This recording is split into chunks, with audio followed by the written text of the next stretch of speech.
What's up, guys? By Opto, the music from Fazbreak. I'm here with the one and only Derek Miner. Opto, first off, man, it's good to meet you in person, bro. Appreciate it, man. And you're so talented, bro. Like, it's super dope to meet you. Thank you, bro. It really means a lot, man. Yeah. It's funny because I was like, I didn't even know you were like performing at Indie Institute. And like, I took my flight. I guess you know I'm from Canada, Toronto. So I flew in and I was like, Derek Miner's here. Discord. I gotta go meet him. My guy, man. Thank you for bringing love and life to the Discord, bro. I appreciate it, man. All the time, yeah. Which is kind of like segues. Segues well to my first question. You, I feel like, are one of those artists. I would like to say pioneers in building a solid community, an online community. Yeah. I've seen like.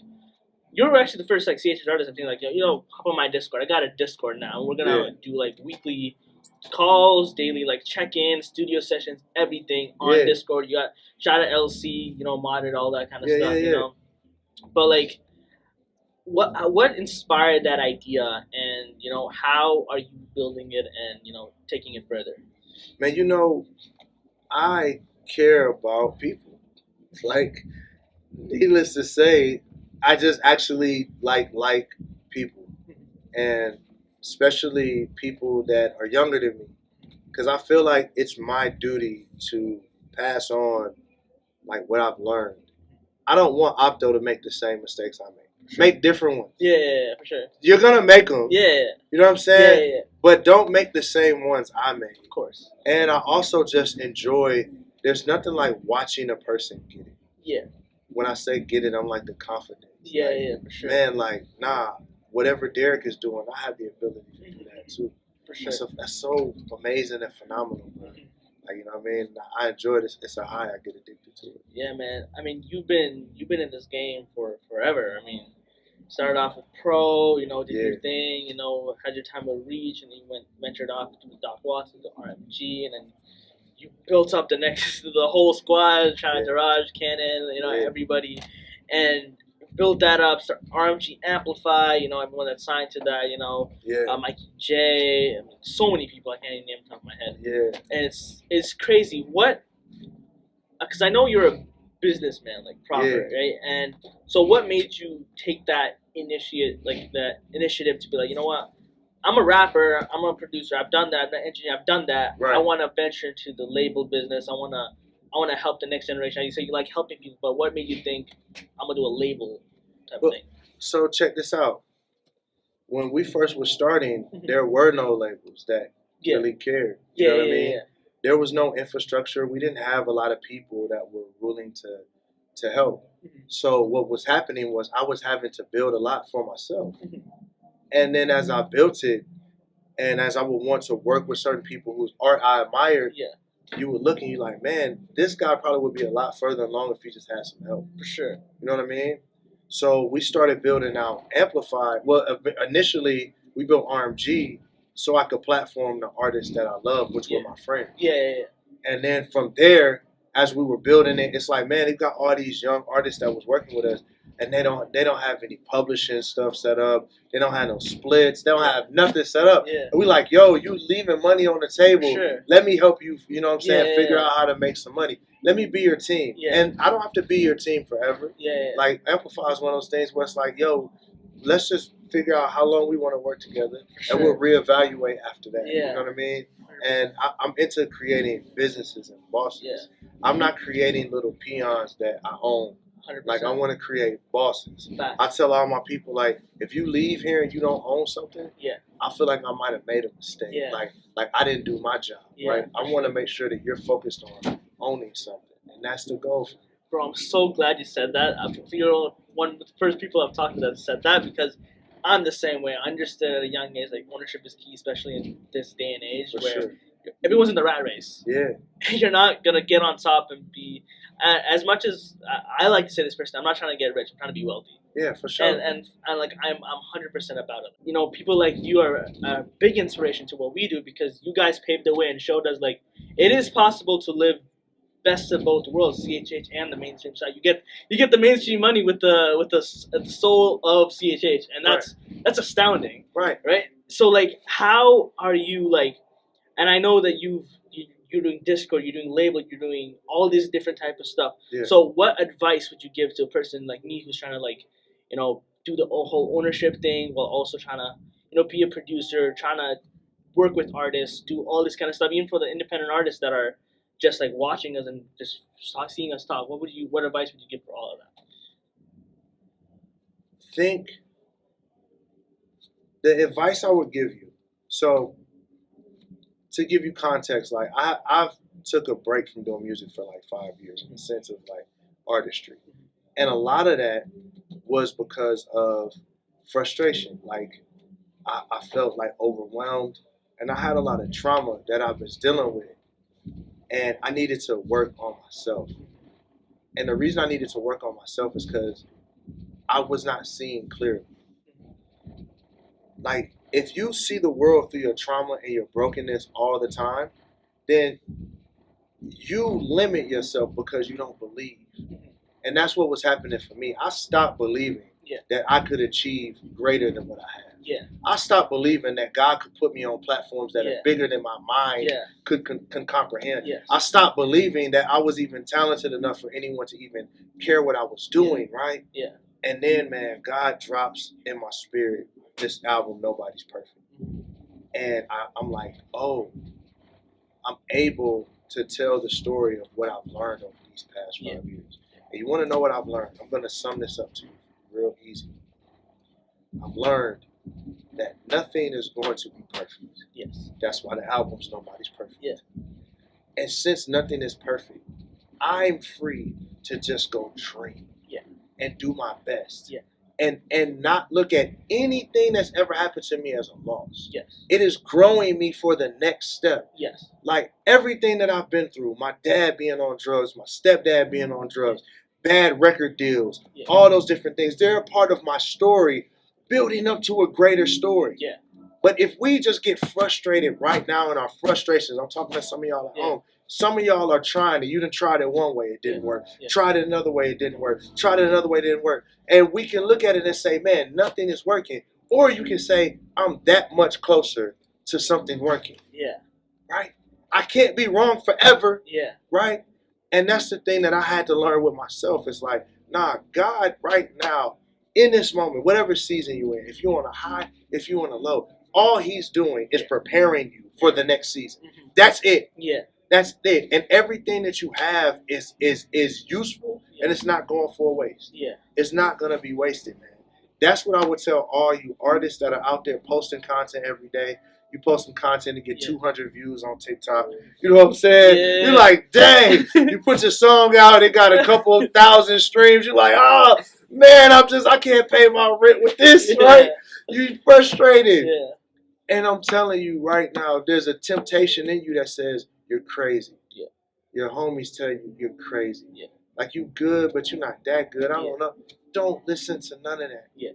Keep trying. Yeah. Like if God gave you the dream and you talented, follow the favor and fall in love with the process. Yeah.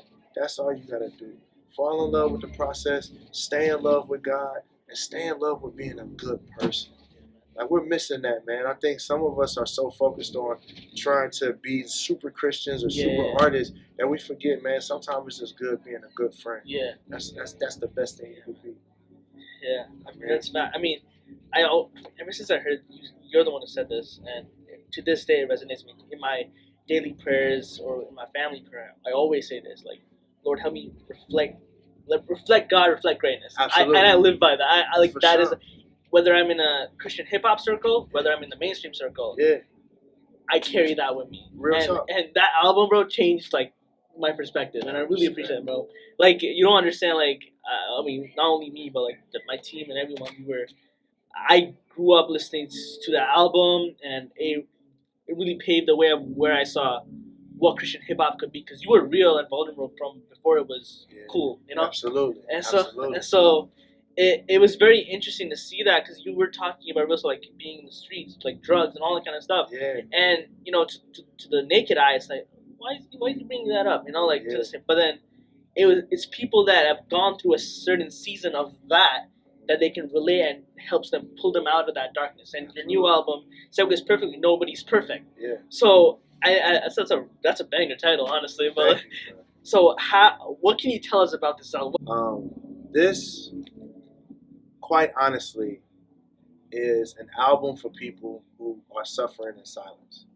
For those people, see, I said this one day, and it was, I was talking to some artists, and I said, man, the issue with a lot of Christians, not just Christian hip hop, but just Christians in general, is we talk about ourselves how we wish we were, as opposed to how we actually are. Yeah. See, some of us are projecting these. We go out here and we project this like Christian thing that we think that people are supposed to see, and because we don't want them to see the real us. Yeah. Because if they saw the person that has the addiction, we feel like, man, God, we wouldn't be representing God if we let people know we got secret addictions that we're struggling with. Or if we were like, man, I got anger problems. Or, man, you know what? I'm traumatized. I'm hurting. I'm depressed. Yeah. Like, we feel like if we were to be honest about those things, that, man, God, that either one, we have to accept that, oh, man, maybe God can't use an imperfect person, right? But I'm here to tell you that if you feel like your brokenness and your trauma disqualifies you, that's wrong.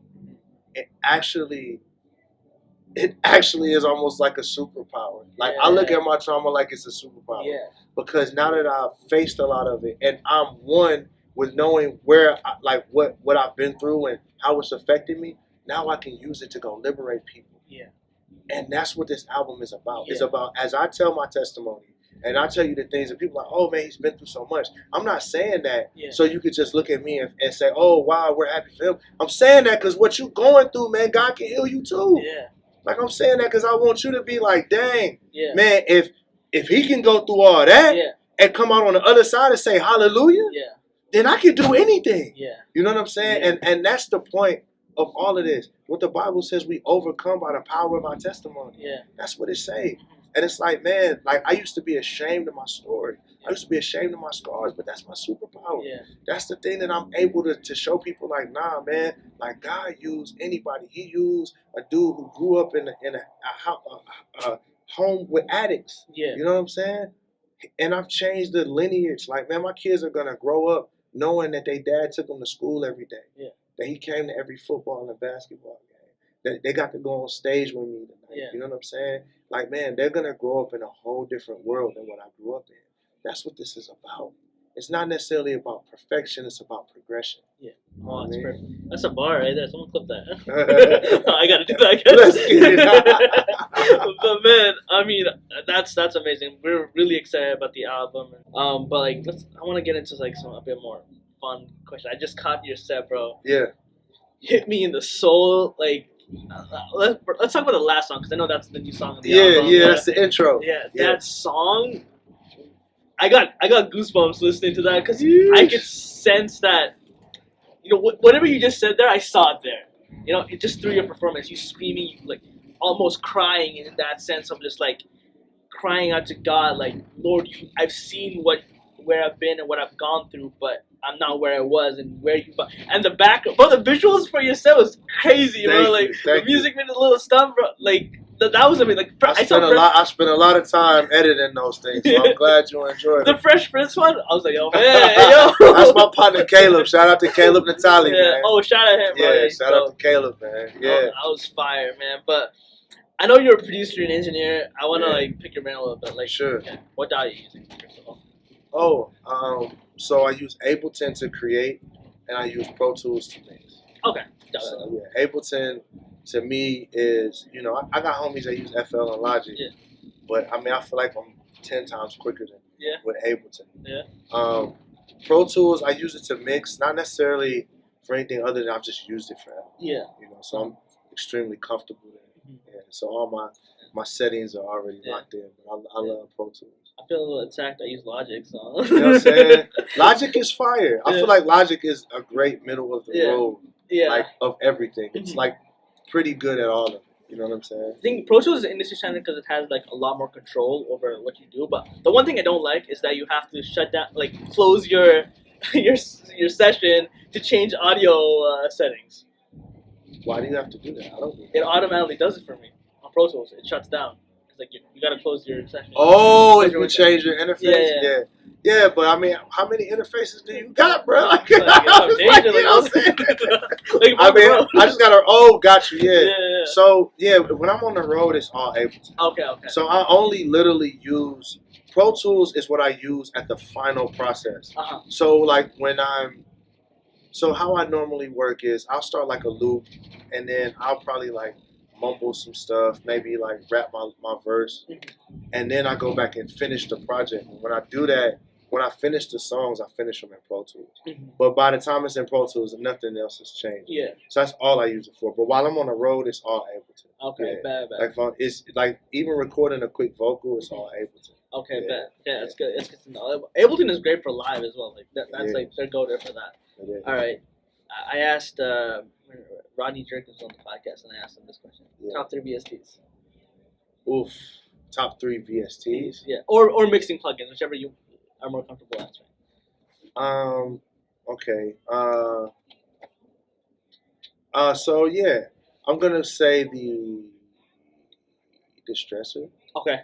I like the Distressor on vocals, although I like the Fab Filter Pro Q. I've been using that a lot. Fire. I've been using Soothe for de-essing. Yes. Low Air on low end is crazy. Yeah. Obviously Omnisphere is goated. Yeah. But I like Arturia Pigments too. Okay, yeah. Yeah. But most of my stuff is sample flips, man. Yeah. I love flipping samples. Like that's my happy place. Yeah. I feel you, man. I'm the same way. I mean, but I gotta just talk about I forget which song it was, but when on your set, the production and the energy was unmatched. It was crazy, and the song that had the electric guitar lead going like. Oh, like who you know? Yeah. Yeah. God, bro. It was fun. Oh, wow, bro. You got the whole squad going jumping. Yeah. And another thing I like about you is like you put your people on. You bring like it's like a family, like family ties. You bring them on. You know, because artists that like they want to go the individual route, so they have their team, but they don't really acknowledge them. Yeah. But the fact that you're like what, so I love that you took a moment like yo, shout out my drummer, shout out my keyboardist, shout out my trumpet player. You got a trumpet player. Yeah. Man, you know what? I think the people that like I'm not greedy to be the only person on stage. Yeah. Because I wasn't the only person that put me on stage. Yeah. Like dog, these people been with me for a decade plus. Yeah. That's the game, bro. Yeah. And it's like, man, the dogs gotta eat every time. I don't care who eating. The dog's gonna eat. Like that's what it is. We start at home first. It's a family affair, bro. Sure. You know what I'm saying? Like when I was in my lowest moments, when I was wanting to quit, it was them that was telling me don't quit. It was them that was telling me you got to keep going. It was them that was telling me the world need this work that God is putting in you. So why in the world am I not going to show them the love that they deserve, bro? Like I can't do this without them. Like, man, God bless me with them. And I got to make sure that the world know that it's like, this ain't just me, man. We are moving it. We moving it. You know what I mean? For sure. Yeah. Man, that's awesome, man. I mean, I really appreciate your time, man. Guys, if you're watching this, make sure you check out Nobody's Perfect, August 25th, or depending when this video is probably out now. Depends on editors. You know what I'm saying? Yeah. Bro, we really appreciate you, man. Respect. And, Opto Music, Fazbreak, that's a wrap.